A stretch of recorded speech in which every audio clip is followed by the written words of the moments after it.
인내로서 우리 앞에 당한 경주를 하며 믿음의 주여 또 온전하게 하시는 이인 예수를 바라보자. 그는 그 앞에 있는 기쁨을 위하여 십자가를 참으사 부끄러움을 개의치 아니하시더니 하나님 보좌 우편에 앉으셨느니라. 너희가 피곤하여 낙심하지 않기 위하여 죄인들이 이같이 자기에게 거역한 일을 참으신 일을 생각하라. 너희가 죄와 싸우되 아직 피 흘리기까지는 대항하지 아니하고 또 아들들에게 권하는 것 같이 너희에게 권하신 말씀도 잊었도다. 일렀으되 내 아들아 주의 징계하심을 경히 여기지 말며 그에게 꾸지람을 받을 때 낙심하지 말라. 주께서 그 사랑하시는 자를 징계하시고 그가 받아들이시는 아들마다 채찍질 하심이라 하였으니 너희가 참음은 징계를 받기 위함이라. 하나님이 아들과 같이 너희를 대우하시나니 어찌 아버지가 징계하지 않는 아들이 있으리요. 징계는 다 받는 것이었네. 너희에게 없으면 사생자여 친아들이 아니니라. 또 우리 육신의 아버지가 우리를 징계하여도 공경하였거든 하물며 모든 영의 아버지께 더욱 복종하며 살려 하지 않겠느냐. 그들은 잠시 자기의 뜻대로 우리를 징계하였거니와 오직 하나님은 우리의 유익을 위하여 그의 거룩하심에 참여하게 하시느니라. 무릇 징계가 당시에는 즐거워 보이지 않고 슬퍼 보이나 후에 그로 말미암아 연단 받은 자들은 의와 평강의 열매를 맺느니라.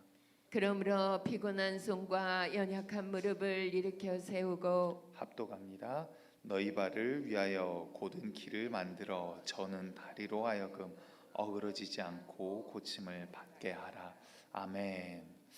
예, 히브리서 말씀은 더욱이 다른 성경들도 마찬가지지만 모든 말씀들이 하나하나가 참으로 주옥과 같다라고 그렇게 표현을 하죠. 우리에게 하시는 귀한 말씀들입니다. 우리의 영의 정말 살과 뼈가 되는 그러한 말씀들이 되기를 간절히 축복드립니다. 먼저 앞부분만 한 절 한 절씩 몇 절만 좀 읽어보면서 오늘 말씀을 다시 한번 살펴보도록 하겠습니다. 1절 먼저 함께 읽어보도록 할까요?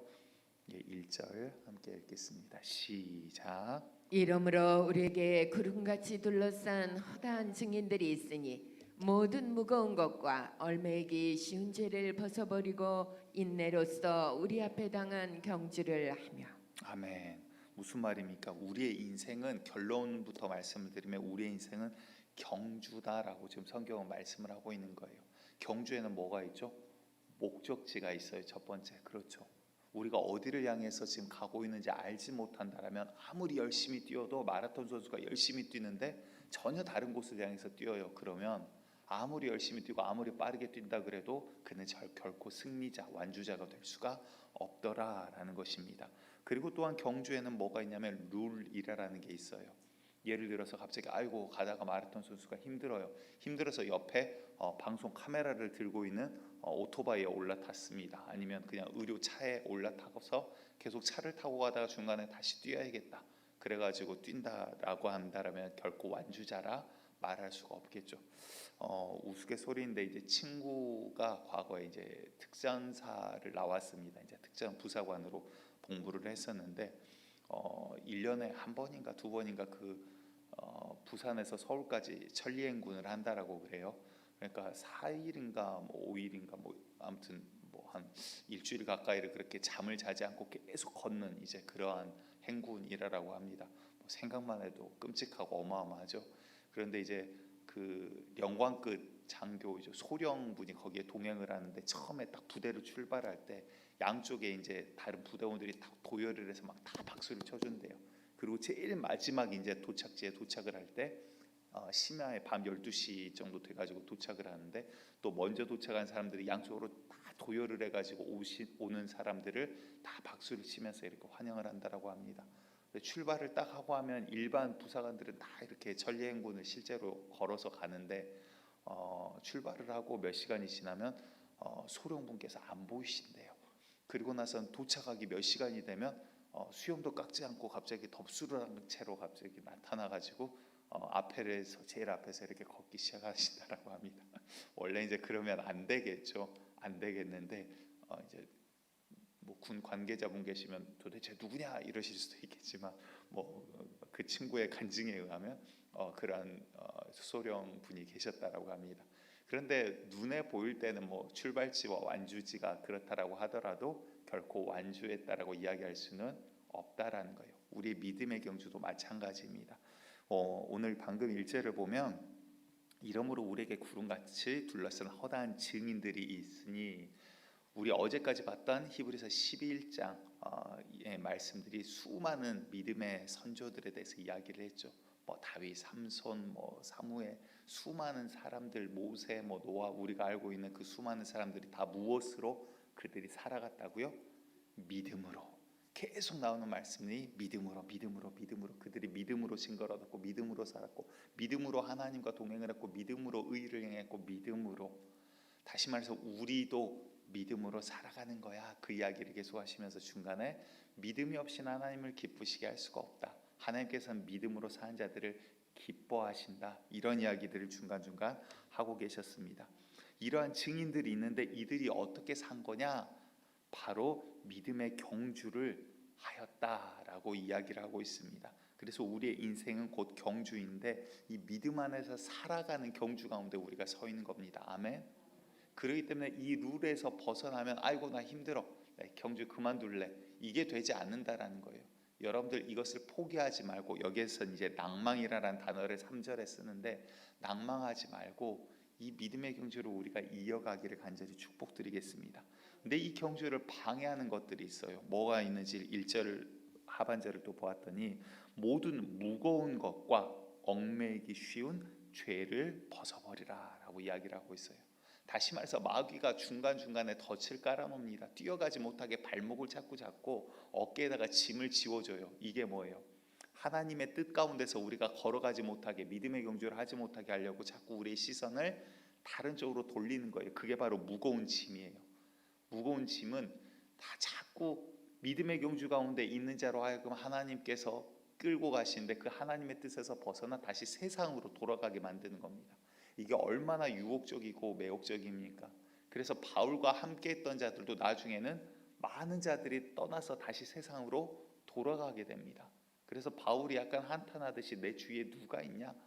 다 누구는 돌아가고 누구는 돌아가고 이런 이야기를 하는 장면이 성경에 나오지 않습니까? 그만큼 마귀의 공격은 결코 만만치가 않아요. 그리고 또 뭐가 있습니까? 얽매이기 쉬운 죄를 벗어버리래요. 우리의 발목을 잡고 있는 것들이 바로 죄라라고 이야기를 합니다. 이게 별거 아닌 것 같아요. 그리고 죄인들끼리 있고 세상 가운데 있기 때문에 야 세상 그렇게 사는 거지, 이것도 죄, 그 정도는 죄도 아니야. 왜? 더러운 자들끼리 볼 때는 그 평균이 굉장히 낮아지거든요. 근데 하나님께서는 내가 그 죄 가운데서 너희를 위하여 피 흘렸기 때문에 이제 다시는 죄의 모습으로 돌아가지 말라라고 오늘 우리에게 말씀하고 계시는 겁니다. 그런 무거운 짐들 때문에 누누이 말씀드리지만 우리의 순교적인 믿음에 대해서, 또 어제 우리가 정말 예수를 부인하지 말고 내일 하루를 살기 위해서 예수를 부인하지 말고 깔끔하게 차라리 죽자라고까지 말씀드린 이유는 이러한 얽매이는 것들 때문에 우리가 주님께서 막상 오셨을 때 소돔과 고모라를 포기하지 못했던 롯의 부인처럼 뒤돌아보지 말자라는 거예요. 그래서 한 번씩 여러분들 스스로 자기에게 질문을 던져보시기 바랍니다. 오늘 주님이 오실 때 정말 내가 갈팡질팡하지 않겠는가? 나에게 어떠한 귀중한 것이 있어서 손을 펴지 못하고 세상에 거 붙잡고 있다가, 그 허봉랑 선교사님 간증을 제가 잠깐 주일날 말씀을 드렸죠. 많은 사람들이 짐보따리를 들고 허둥지둥하면서 주님 오셨는데 주님 앞으로 나가지를 못하고 그 절벽, 그 산 아래서 올라가지를 못하고 있더래요. 뭔지 물어봤더니 자기의 죄와 세상의 욕심들을 놓지를 못해가지고 주님 앞으로 막상 주님 오셨는데도 나오지를 못하더라라는 거예요. 여러분들 주님 오셨을 때 깔끔하게 정말 손에 있는 거 그냥 펴버리고 주님을 붙드는 지혜가 있기를 간절히 축복드립니다.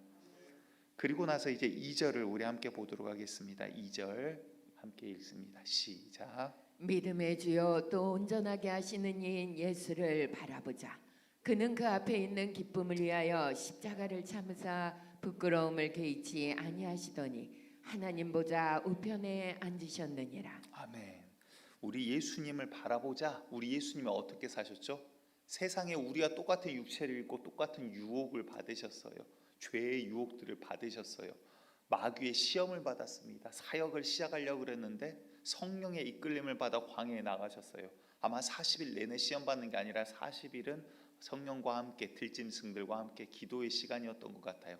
그런데 은혜의 시간이 있으면 뭐가 닥칩니까? 마귀가 기가 막히게 공격을 해요. 여러분들 은혜 과거 많이 경험하셨잖아요. 은혜의 정말 집회 가운데 하나님 찬양하고 성령 충만한 자리에 은혜를 받고 나면 뭐예요? 돌아서서 나가는 순간 마귀의 공격은 더 거세져요. 왜? 마귀도 뺏기지 않으려고 발버둥 치는 거거든요. 그러니까 예수님도 그 가운데 마귀에게 시험을 당하십니다. 그런데 유혹은 받으셨지만 능히 그것들을 참고 이기고 믿음의 경주로 완주해 나간 모습을 우리에게 보여주셨다는 거예요. 하나님의 말씀대로 살아가는, 그렇게 그 모습을 어떻게 표현하냐면 그 예수를 바라보자 그는 그 앞에 있는, 다시 말해서 눈앞에 닥쳐 있는 게 아니라 그 너머에 있는 기쁨을 위하여, 주님께서 예비하신 그 보좌를 위하여 그 기쁨을 바라보고 십자가를 참으사 부끄러움을 개의치 아니하시더니 라고 이야기를 합니다. 여러분들, 우리 세상에서 우리가 좀 부끄러움 당하여도 우리 주님도 더 말도 못하는 부끄러움을 당하셨잖아요. 그분이 무슨 잘못이 있어서 침뱉음을 당하고 주먹질을 당하고 욕을 당하고 머리에 그 가시면류관을 쓰고 심지어 십자가라는 절대절명의 그 말도 안 되는 형틀에 달리셨겠습니까? 옷이 찢기고 얼마나 치욕스러우셨겠습니까? 인간적으로 보면, 인간적인 마음으로 표현하면 정말 예수님의 한마디면 천사, 천구 천사들이 그들을 다 죽여서 없앨 수도 있는 권력을 있는 분인데 그 치욕을 감내를 하셨어요. 무엇을 보고? 그 넘어서 있는 우리 하나님께서 예비하신 그 자리를 보고. 그래서 그분이 어디 있냐? 지금 하나님 보좌 우편에 앉으셨느니라 라고 말씀을 해요. 이 이야기를 하는 이유는 우리도 마찬가지라는 거예요. 우리의 믿음을 경주할 때 눈앞에 있는 시험과 이 어려움과 마라톤을 하다가 정말 죽도록 힘든 그 순간이 올 거야. 그런데 그 순간 넘어서 있는, 너희 목에 걸릴 이 메달을 바라봐, 너희 머리에 씌워줄 이 영광의 면류관을 기대하라. 주님 앞에 섰을 때 착하고 충성된 종아, 잘하였도다. 그래, 힘들었지. 주님의 그 칭찬 한마디를 바라보라라고 말씀을 하고 계시다라는 것입니다. 3절 우리 함께 보겠습니다. 3절 시작. 너희가 피곤하여 낙심하지 않기 위하여 죄인들이 같이 자기에게 거역한 일을 참으신 일을 생각하라. 예, 앞에 형용사가 긴데요. 주어만 보면 야, 너희 낭망하지 말고 너희를 위해서 너희가 거역했을 때도 참으셨던 이 우리 주님을 생각하라라는 거예요. 이게 무엇입니까? 막상 구원을 받아야 될 입장은 우리예요. 그렇죠. 목마른 자는 우리예요. 우리 주님이 지금 배고프거나 목마르지 않으세요. 그런데 구원하시려고 하는 분은 지금 그분은 치욕을 참으시고 우리를 구원하기 위해서 이렇게 애를 쓰시는데, 야, 왜 막상 당사자인 너희가 지금 먼저 낭망하고 먼저 포기를 하려고 해? 너희가 낭망하지 마. 너희가 상처 입고 너희가 쓰러지지 마. 너희는 지금 더 배고픈 자야. 너희가 더 구해야 될 자야. 지금 구하려고 하는 하나님께서는 너희를 포기하지 아니하시고, 너희를 살리려고 지금 이 땅 가운데서 피 흘리셨던 그 예수님은 너희를 포기하지 아니하시고 끝까지 사랑하시잖아. 그분을 생각하라라고 말씀하고 계십니다. 여러분들, 우리 주님의 말씀이 얼마나 기가 막힙니까? 꺼져가는 심지도 끄지 아니하시고 꺾인 갈대도 꺾지 아니하신대요. 어떻게든 다시 살기를 바라시는 게 우리 하나님의 마음이에요. 우리 그분께서는 지금 오늘도 우리가 낭망하고 여기까지 포기하고 싶어 할 때도, 또 심지어 엘리야도 주여 내가 할 만큼 했습니다, 내 생명 거두시옵소서 할 때도 주님께서는 포기하지 아니하시고 일어나 가자, 또 다른 사명을 주시고 그 생명을 이끄시는 모습, 그 주님을 여러분들 오늘도 경험하시기를 간절히 축복드리겠습니다. 예, 시간이 좀 갔기 때문에 나머지는 이제 요즘 참 즐거워요. 하나님 말씀을 이렇게 보다 보면, 물론 어려운 말씀들도 있지만 특히 히브리서를 보다 보면 준비하는 자도 우리도 저도 동일하게 이 말씀 앞에 서나가는 거잖아요. 여러분들, 그래서 말씀 가운데 정말 주님의 그 마음을 경험하시기 바랍니다. 4절 4절 읽겠습니다. 4절 함께 읽습니다. 시작. 너희가 죄와 싸우되 아직 피 흘리기까지는 대항하지 아니하고. 자, 이 말은 마음에 새기시기 바래요. 우리가 지금까지도 열심히 잘 싸우셨습니다. 하지만 믿음의 경주를 가기 위해서는 죄와 계속해서 싸워라. 아직 너희가 낭망하고 포기하지 말고 손 놓지 말고 믿음의 경주는 오늘도 싸워나가야 되는 거야. 왜? 죄의 유혹은 지금도 저와 여러분들의 발목을 잡기 위해서 마귀는 오늘도 분명히 공격을 해온다라는 거예요. 자, 계속 짧게 보고 그냥 보겠습니다. 나머지는 이제 좀 뭉뚱그려서 한꺼번에 보도록 할 거예요. 자, 그 다음 5절까지만 한 절 한 절이 너무나 기가 막혀서 참 아깝습니다. 5절 보겠습니다. 시작. 또 아들들에게 권하는 것 같이 너희에게 권면하신 말씀도 잊었도다. 일러스되 내 아들아 주의 징계하심을 경히 여기지 말며 그에게 꾸지람을 받을 때에 낙심하지 말라. 아멘. 예, 그 다음 이제 6절, 7절, 8절 쭉 이어서 한 이야기고요. 그 다음 또 9절부터 또 쭉 이어서 같은 이야기인데 어떠한 부분이냐면 하나님께서 지금 사랑하는 자기 아들들을 징계하신대요. 왜? 믿음의 경주를 완주화시키기 위해서, 이 구원의 길을 완성시키기 위해서. 다시 말해서 여러분들 자녀들 키울 때 어떻습니까? 남의 집 아들이면 그렇게 훈계하지 않아요. 회초리 들지 않아요. 틀린 일을 하고 잘못된 길을 할 때 뭐라고 하지 않아요. 근데 내 아들이기 때문에, 다른 말로 표현하면 사랑하기 때문에 잘못된 길로 가면 회초리를 들 수밖에 없어요. 믿음의 경주에서 자꾸 벗어나려고 하면 힘내라, 일어나라, 아니야 지금 앉을 때 아니야, 자꾸 독촉할 수밖에 없어요. 아멘. 우리 주님께서도 그러하신다라는 거예요. 그런데 이 주님의 말씀을 너희는 가볍게 여기지 말며 그렇다고 또 낙심하지도 말 거다, 말지니라 라고 이야기를 합니다. 무슨 말입니까? 하나님이 말씀하셨는데 에이 주님 또 그 이야기네. 교회 오래 다니면요 그러한 타성이 생겨요. 아이고 목사님, 똑같은 목사님이랑 한 이제 20년 지나면 목사님이 아 하면 그 다음에 하시겠네? 그리고 이제 대충 알아요. 그렇죠? 예, 그 정도 되면 이제 선교사로 나가야 될 때가 이제 된 거예요 사실은. 근데 이제 이제 이 너무나도 잘 알다 보니까 아이고 목사님 또 저 이야기 하시네, 저 이야기 하시면 이 이야기 하시겠네, 이런 목적으로 이제 이야기 하시겠네, 유추를 막 하기 시작을 합니다. 그럼 그냥 고개 끄덕끄덕거리고 오늘도 그냥 예배 잘 드렸어 이러고 끝나버려요. 아니라는 거예요. 하나님이 똑같은 말씀을 하는 건 뭐예요? 내가 고쳐지지 않기 때문에 사실은 똑같은 이야기를 하는 거예요. 하나님이 그 이야기로 또 꾸짖으시는 건 뭐예요? 나로 하여금 바로 서게 하기 위한 거예요. 어그러진 다리를 이렇게 세우게 한 거예요. 오늘 마지막 부분에 그런 이야기가 나오지만 빠르게 제가 12, 13절을 읽으면 그러므로 피곤한 손과 연약한 무릎을 일으켜 세우래요. 너희가 낭망하고 주저하지 말고 일어나래요. 그리고 13절을 보았더니 너희 발을 위하여 곧은 길을 만들어 저는 다리, 다시 말해서 우리가 절고 있고 바닥에 주저앉고 제대로 뛰어가지 못하기 때문에 그 다리로 하여금 어그러지지 않고 고침을 받게 하래요. 다시 말해서 잘못된 습관, 죄의 습관, 악한 것들, 너희 마음 가운데 잘못된 세상의 가치관 하나님의 말씀으로 바꾸고 하나님께서 주시는 생명 가운데 너희가 일어서라라고 주님께서는 말씀하고 계시다는 거예요. 오늘도 여러분들 주의 말씀 가운데 하나님의 말씀을 가볍게 여기지 마시고 주님의 말씀하실 때 그렇구나, 내가 주의 말씀대로 고쳐져야 되구나, 성령의 감동이 있었으면 거기서 그냥 좋네 끝나버린 게 아니라 가마까지 내가 가야 되는구나, 주님의 말씀대로 내가 변화 받아야 되는구나, 나를 회초리지라고 서나가시기 바랍니다.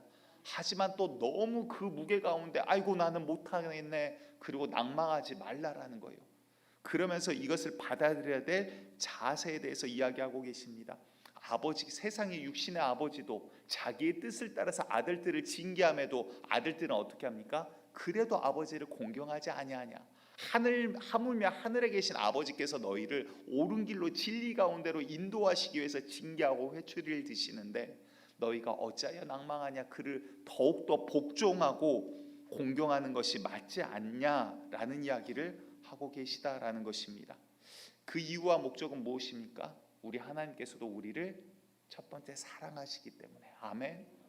하나님께서 우리를 그냥 버려버리시면요 로마서 1장처럼 상실한 마음대로 내어버려 두실 거예요. 무슨 죄를 지어도 더 이상 징계하지 않을 때가 정말 무서운 거예요. 주님께서 포기를 하시고 죽을 날을 기다리고 계신다는 것은 일말의 희망도 없어진 인생이 돼버린 거예요. 여러분들, 내가 잘못된 길로 갈 때 꾸지람하시나 하나님의 음성이 들리는 귀가 있기를 간절히 축복합니다. 그게 은혜인 거예요. 거기서부터 은혜가 시작되는 거예요. 그리고 두 번째는요, 우리 주님 입장에서는 사랑하는 아들을 살려야 되기 때문에 꾸지람을 하시는 거예요. 그 주님의 마음을 알 때 정말 막말로 하나님이 야 이 쌍놈 자식아 욕을 해도 그 욕이 은혜가 되는 귀가 되기를 간절히 축복드립니다. 어느 날 제가 이거는 아멘이 안 나오네요. 어느 날 제가 더 이상 여러분들을 말씀으로 질책하지 아니하고 징계하지 아니한다라면 어찌 보면 그때가 제가 물러날 때일지도 모르겠어요. 더 이상 제가 여러분들을 사랑하지 않기 때문에 여러분들 복 받으세요 할렐루야 아멘하고 끝나버릴 수도 있어요. 왜? 서로 간에 좋은 관계 얼굴 붉히지 않고 싶거든요. 그런데 여러분들 주님의 마음이 있기 때문에 간절하게 호소하는 거예요. 주님의 마음이 있기 때문에 잘못된 길은 죄다, 옳지 않은 길은 고쳐야 된다. 잘못된 우리의 가치관과 심성과 기분들이 있을 때는 내 기분, 내 생각, 내 뜻대로 살아가는 게 아니다. 주의 말씀대로 나를 뜯어 고쳐라. 외칠 수밖에 없는 거예요. 여러분들 주님의 말씀을 오늘 경히 여기지 마시고 그렇다라고 그 무게 때문에 내가 바닥에 나뒹굴지 마시고 그 말씀은 나를 사랑하사 살리기 위한 주님의 음성인 것을 깨닫고 받아들이시기를 간절히 축복드리겠습니다. 오늘 우리 두 번째 불렀던 찬양 235장 보아라 즐거운 우리 집 우리의 목적지가 있는 것을 기억하시고 그곳을 향해서 오늘도 걸어가시기를 간절히 축복드립니다.